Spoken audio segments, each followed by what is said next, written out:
พุธ28/05/2005วันนี้ลงแปลงตัดถนนส่งคู่ค้าหลังจากที่ฝนตกมาหลายวันนะฮะเริ่มตัดตามรอบพร้อมยังจัดการทยอยตัด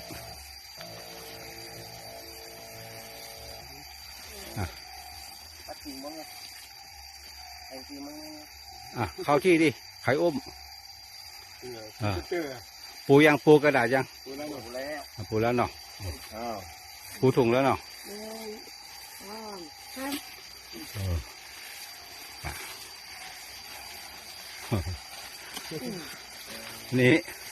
นี่มันใส่สโลงด้วยปะ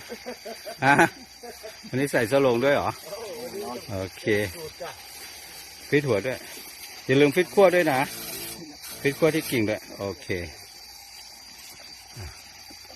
ขอบคุณสวัสดี